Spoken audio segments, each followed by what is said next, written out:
Uma clara mudança pode ser vista na arte grega do século VII a.C., início do período arcaico. O padrão geométrico abstrato predominante entre 1050 e 700 a.C. é substituído por um estilo mais naturalista no século VII, refletindo uma influência significativa do Oriente Médio e do Egito. Entre postos comerciais no delta do Nilo, a colonização grega continuada no leste e no oeste e o contato com artesãos orientais, particularmente em Creta e Chipre, inspiraram artistas gregos, em técnicas tão diversas como escultura de gemas, escultura em marfim, joalheria e na metalurgia. Motivos orientais foram introduzidos em composições de palmeiras e flores de lótus, animais caçados e animais compostos como grifos, parte pássaro, parte leão. Esfinges parte mulher, parte leão alado e sereias parte mulher, parte pássaro.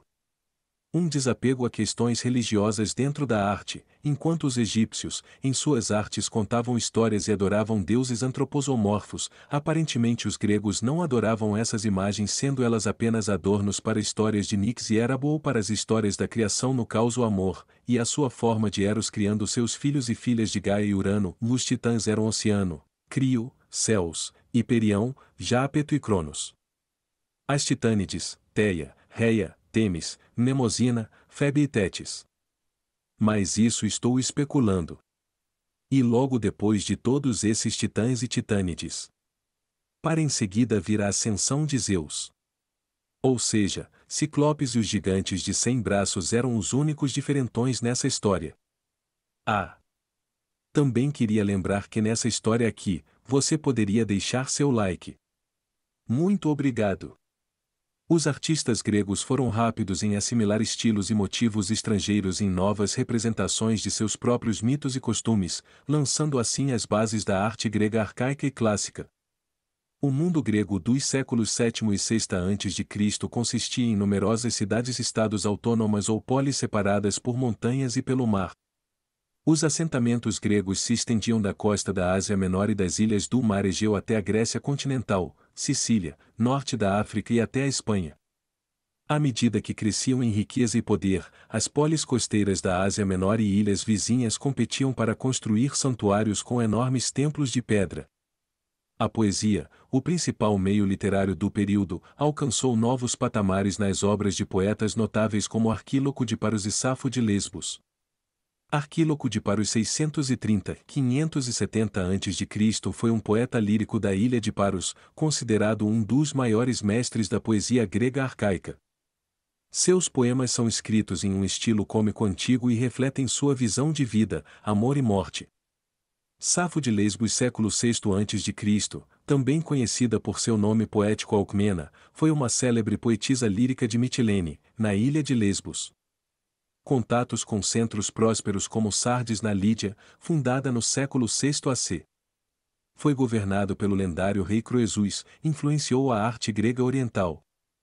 Escultores das ilhas do Mar Egeu, principalmente Naxos e Samos, esculpiram estátuas de mármore em grande escala. Ourives de Rhodes especializados em joias finas e trabalhadores de bronze esculpiram armaduras cretenses e placas decoradas com ricos relevos. Os centros de artes proeminentes da Grécia continental, notadamente Esparta, Corinto e Atenas, também exibiram uma variação regional significativa. Esparta e seus vizinhos da Lacônia produziram esculturas notáveis em marfim e bronze distintos. Os artesãos coríntios inventaram um estilo de silhueta, que se concentrava em padrões semelhantes a tapetes de pequenos motivos de animais e plantas. Em contraste, os pintores de vasos atenienses estavam mais inclinados a ilustrar cenas mitológicas. Apesar das diferenças de dialeto, mesmo a ortografia do alfabeto variava de região para região na época, a língua grega foi um importante fator unificador na Grécia. Além disso, os falantes de grego afluíam aos festivais e jogos realizados nos principais santuários pan-helênicos na Grécia continental, como Olímpia e Delfi.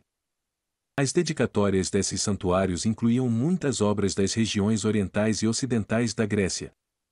Ao longo do século VI a.C., os artistas gregos cada vez mais criavam representações naturalistas da figura humana.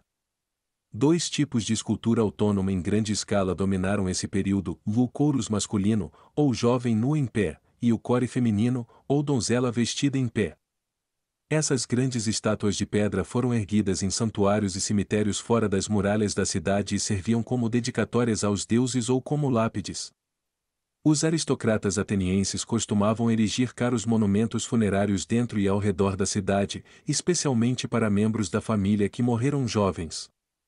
Esses monumentos também assumiram a forma de estelas, placas de pedra, madeira ou faiança com inscrições e imagens que muitas vezes eram decoradas com relevos. De certa forma, usadas até os dias atuais em cemitérios. Os santuários eram um foco de realização artística na época e serviam como principal depósito de obras de arte. As duas principais ordens da arquitetura grega, bem estabelecidas, foram as ordens dórica da Grécia continental e as colônias ocidentais e a ordem jônica das cidades gregas na costa da Ásia Menor e nas ilhas jônicas, existiam no início do século VI a.C. A arquitetura foi aperfeiçoada ao longo do século através de um processo de experimentação viva, muitas vezes através de projetos de construção iniciados por governantes como Peisistratos de Atenas e Polícrates de Samos. Estes edifícios eram frequentemente decorados com figuras escultóricas em pedra ou terracota, pinturas em grande parte perdidas e molduras elaboradas. Verdadeiras cenas narrativas em escultura em relevo apareceram na segunda metade do século VI a.C., à medida que os artistas se interessavam cada vez mais em mostrar figuras, particularmente a figura humana, em movimento. Por volta de 566 a.C., Atenas fundou os Jogos Panatenaicos. Estátuas com atletas vitoriosos foram erguidas como dedicatórias aos santuários gregos, e ânforas de troféus foram decoradas com o evento em que o atleta havia triunfado. Com o tempo, essas estátuas passaram a ser colocadas em áreas públicas, como a Ágora, onde serviam como lembrança permanente da conquista do vencedor. As ânforas do troféu eram decoradas de forma diferente dependendo do evento.